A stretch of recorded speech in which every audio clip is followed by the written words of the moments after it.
We are preempting regular programming today so we can bring you live coverage of the third and final public hearing of the Special Legislative Task Force on the future of NJN. Governor Christie has proposed selling or transferring New Jersey Network to an independent nonprofit entity, essentially removing it from state government. This is the last of 3 hearings designed to form a legislative consensus on the matter. Since the future of statewide television in New Jersey is at issue, NJN News has decided to carry today's hearing live on television, radio, and the Internet. We now go to the hearing room in Montclair, Essex County. Senator Nia Gill of Essex County is chairwoman of the task force. I would like to welcome everyone to Montclair for our third public hearing, which would not be possible without the excellent assistance of the township employees. I would also like to thank the OLS staff and the partisan staff for all their hard work. As many of you know, tonight will be the final public hearing for this task force.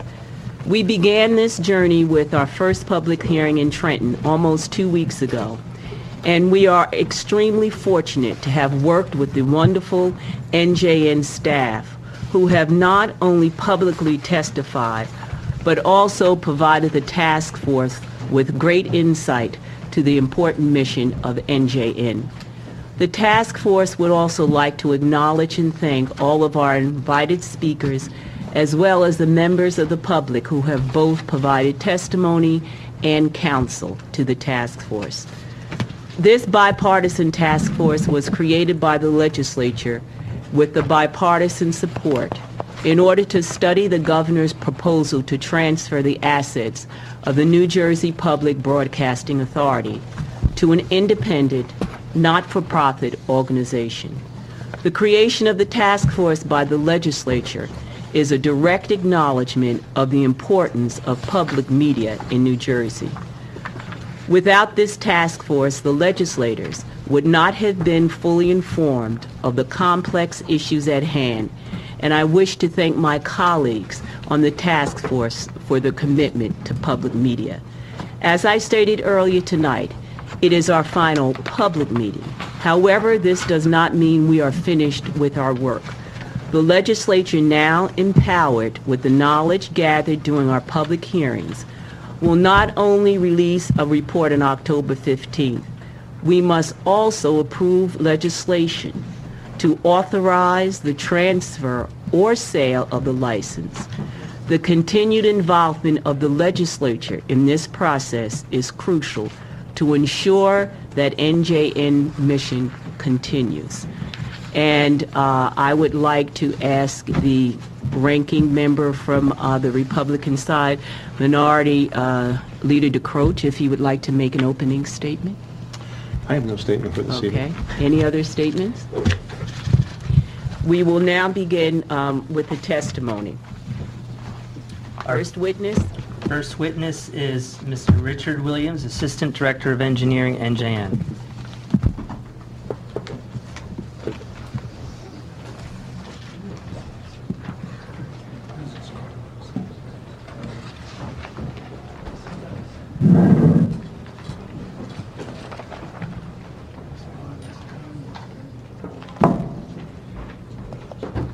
Thank you, sir. Good evening.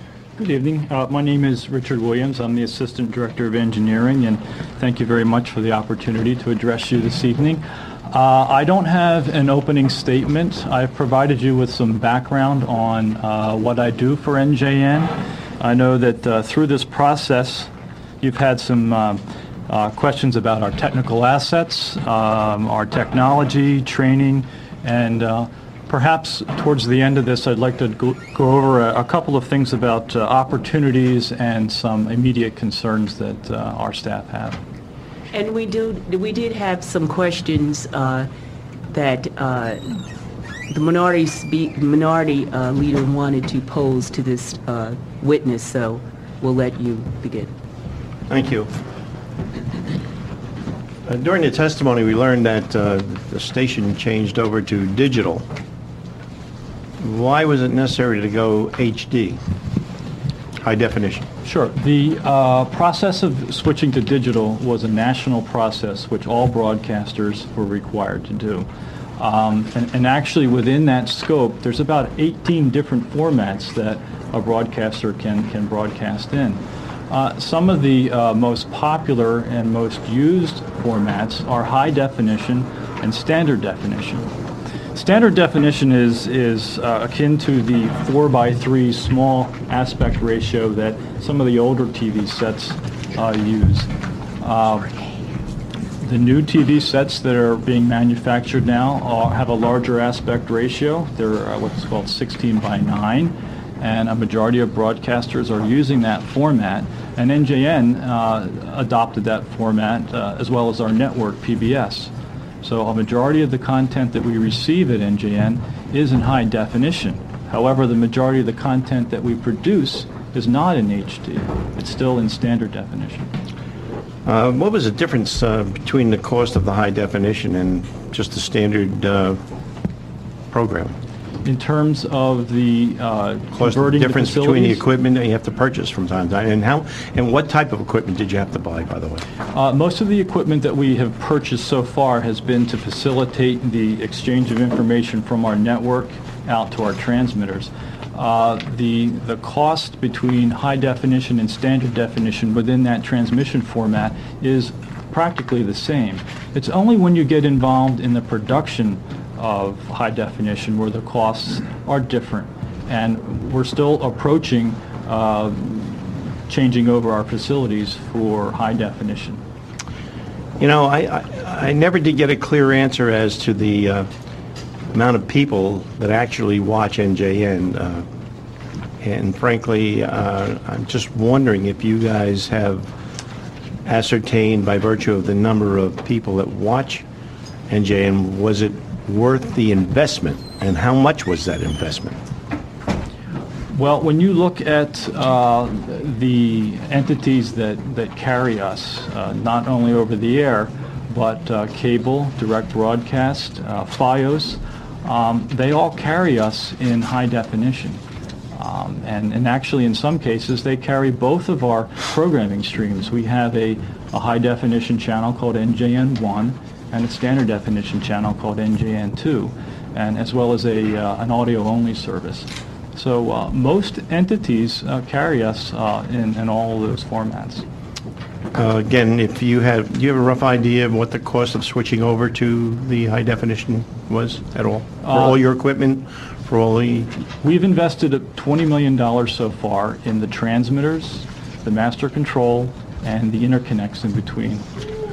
And what happened to all the analog equipment that Some of it's still in use, sir. It's presently in use? Yes. All of it?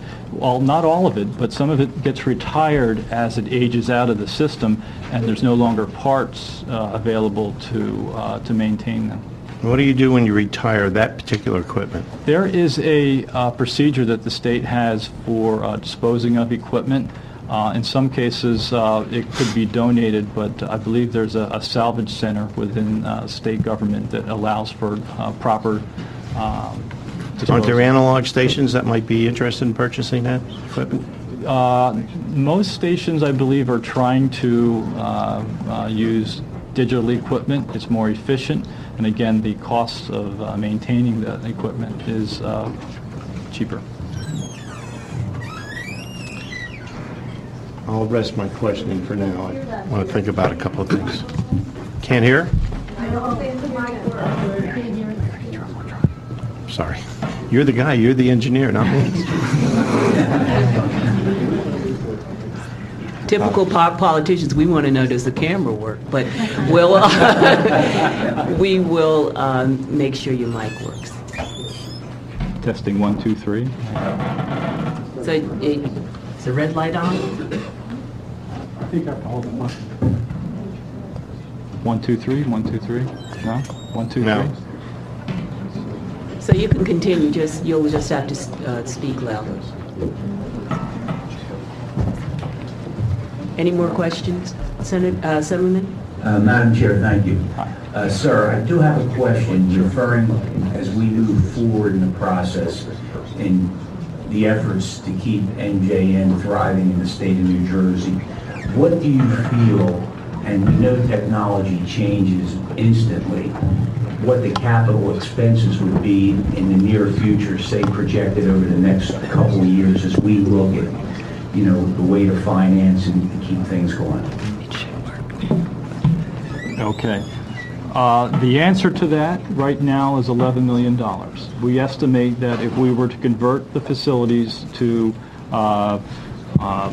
full digital, to take advantage of some of the new techniques that are being used by other stations, it would be $11 million. And that $11 million would be expended over a period of 2 to 3 years, 5 years? Well, again, under the state system, the procurement process could delay that, and unfortunately in some cases, in particular with our master control, which I'm familiar with, it was a 6-year process.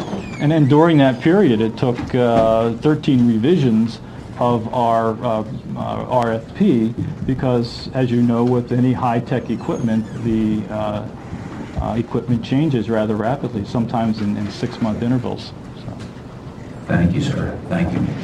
Senator Van Drew. Thank you, Chairwoman. There's been so much discussion. It's interesting because you're hearing it from one side to the other. Minority Leader DeCroce talks about why did you go to high def? If you hadn't, probably we'd be asking you questions, for God's sake, why hadn't you? Because everything is going high def. But the value of the equipment, I guess two-part question. One, what do you think the value of all the technology is that you have now? If you can just give us a ballpark figure, because we've heard different numbers with that, and you'd be the person that would have a real sense of it. How much equipment do you have? Do you think that, quite frankly, is not all that marketable now or isn't really all that worthwhile? And then the bigger question is, are we where we should be? In other words, are we competitive? Is the technology good? Are we really, on the cutting edge of where we need to be, so that people think when they're watching it and listening that, they're really getting the product that they want? Yeah. To address the high definition thing, and I think if we didn't do it, we would be in a different situation. You're going to have to speak up because we don't have a microphone that's working. Okay. Okay. That is for the audience here. I like to equate